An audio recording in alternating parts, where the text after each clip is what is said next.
Hello everyone and welcome to Lecture 2, which is about managing time. I want to start this week by talking about the quiz which is due at the end of this week. This can be found on the Moodle platform. If you just scroll down in week 2, you'll be able to see it at the bottom here, and it says week 2 quiz. As it says in this information, this quiz will assess your understanding of the vocabulary and grammar studied in weeks 1 and 2. You may take this quiz as many times as you want. When you answer the questions, you'll get this little quiz navigation where we can actually see which question we're up to, which goes from 1, 2, 3 all the way through to 20. When you're actually in the quiz, then this is what the question looks like. The question is actually in this blue area, and all you need to do is check the correct box. It's like a multiple choice.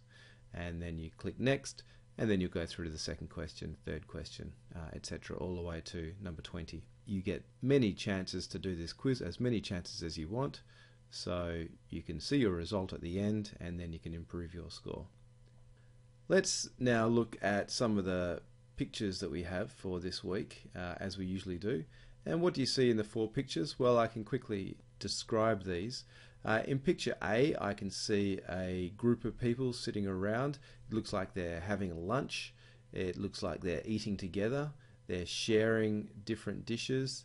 They have some spoons and forks, and they are eating, and looks like they're coming to the end of their meal when they're sharing together. There's also a couple of drinks that you can see. It looks like there's 4 people on this part of the table. There might even be more people as well.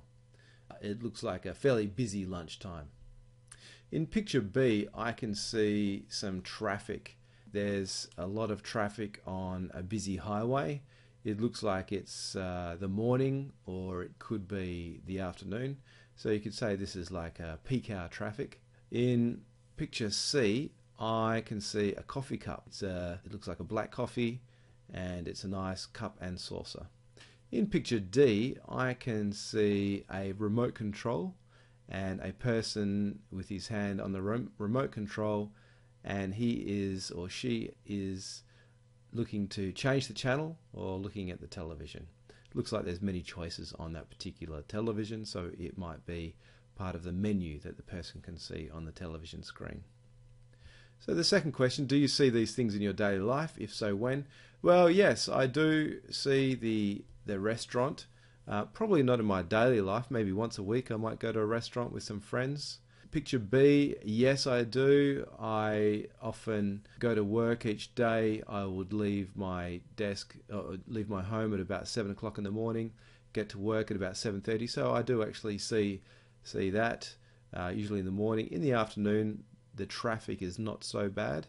The traffic is a bit thinner, but in the morning it's definitely quite busy. Picture C, yes, I do. I love coffee, so I see this every day. I probably have 2 coffees a day. I sometimes drink tea as well, but I usually drink tea in the afternoon. And picture D, well, yes, I see televisions in my daily life. I see them sometimes at work.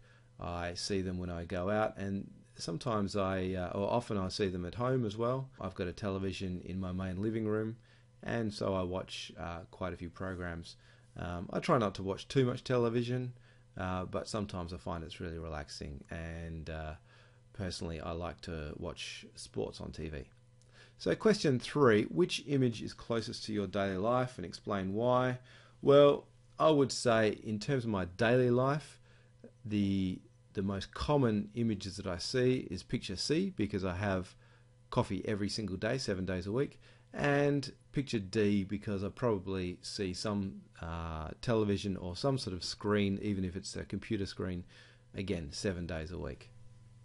Let's now turn to the skill of reading, and in particular skim reading. The idea of skim reading is to get the main idea as quickly as possible, because when we do English language tests like IELTS and TOEFL and other types of tests, we have to read so quickly. So the best way to start is to skim. So let's start by skimming this article here, and we've just got a few little questions to help us with skimming. And let's read the instructions first. Skim read the following article, My Daily Routine by Beverly Peterson. You should do this in 1 minute, then answer these questions. So Do you think Beverly is a busy person? So let's have a look. It seems most people are very busy these days. This is because, yes, so I would say she is probably a busy person. When I consider what I do in my daily life, I realize how little time I have for doing the things I enjoy. So yes, I would say she is definitely a busy person. I've got that just from the first sentence of the second paragraph.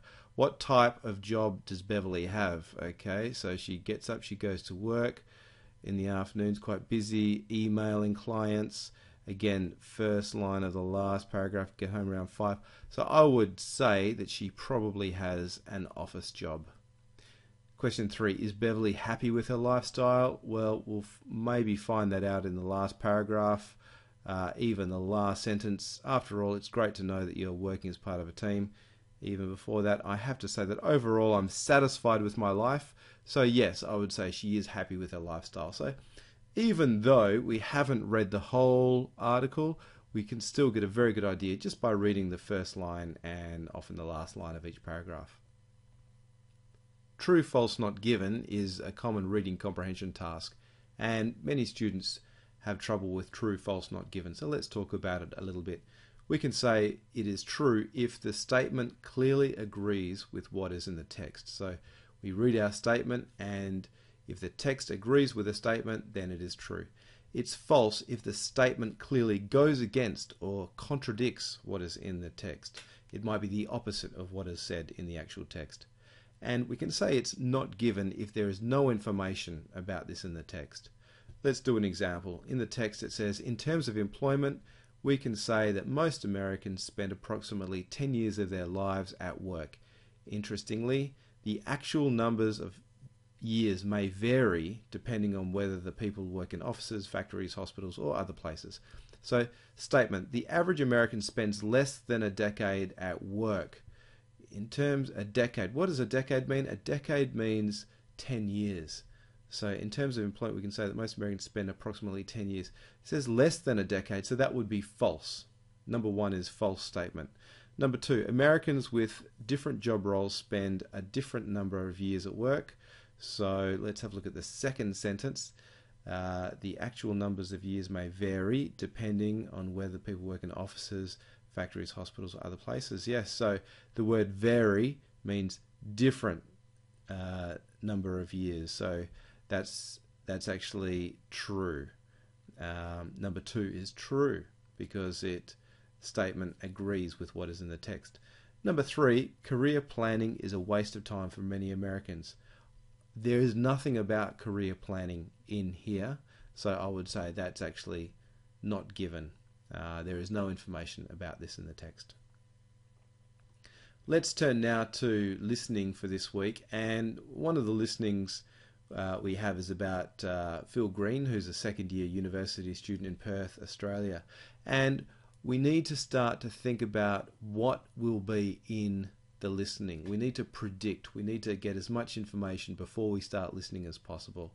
Here we have to do, what do you think Phil Green will talk about? You should write yes, no, or maybe in the space.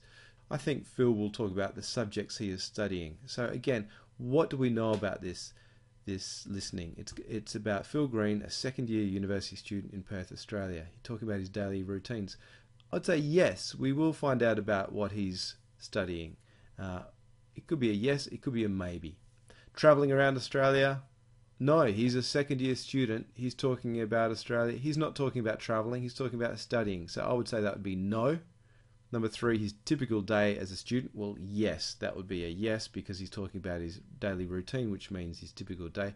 What he doesn't enjoy with his routine, that would probably be a maybe or even a yes, because part of his routine, he might say that he gets up too early or he has to do homework or something like this.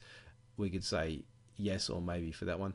His past experience as a high school student, well, that's not relevant because that's not his daily routine. So I would say no. Let's now turn to speaking, and this week we're talking about my routines. So question 1, what time do you wake up in the morning? My typical day starts at 6:30 in the morning. That's what time I wake up, so I have enough time to get myself ready for the day. Question 2, how long does it take you to get ready for the day? it takes me approximately 45 minutes to get ready for the day. This includes showering, having breakfast, getting dressed, getting ready, doing everything I need to do to be ready for my day at work. What are your busiest days and why? My busiest days are Tuesday, Wednesday and Thursday. This is because it's the middle of the week and this is a time when a lot of my emails arrive. It's a time when I have to meet people. It's a time when I do most of the hard work for the particular week. Question 4. How much time do you spend studying or doing your main job each day? I usually spend at least 8 hours a day doing my main job. This is because I'm working in an office and this requires me to be at my desk for about that amount of time. It's a 9 to 5 job, so that's the time that I normally spend at work. Question 5. What takes the most amount of time in your weekly routine? Definitely being at work takes the most amount of time in my weekly routine. This is because I spend close to 40 hours a week at work, and as I said, I go from 9 till 5 and it's quite a busy workplace. 6. How has your routine changed over the last 5 years? Over the last 5 years, I would say I'm working harder. I'm probably getting up a little bit earlier. So instead of getting up at 7 or 7:15, now I get up at 6:30. And I probably go to bed a little bit earlier as well. So I'm going to bed close to 10 p.m. Whereas before I used to go to bed about 10:30. Question 7. Do you have anything else to say about your routine? Well, yes, my routine is different when there are school holidays, because when there are school holidays, there is not so much traffic on the road, which means I can actually go to work a little bit later, leave for work a little bit later, and still get there at the same time. So I quite like the holiday period. Also, my routine is quite fixed. I like it that way because it helps me to organize my life and to be a careful person so that I don't miss out on things. Let's turn now to writing, and I've put here ABC because we're talking about that method we use with our writing that we discussed last week, which is analyze a question, brainstorm ideas, and then choose the best ideas.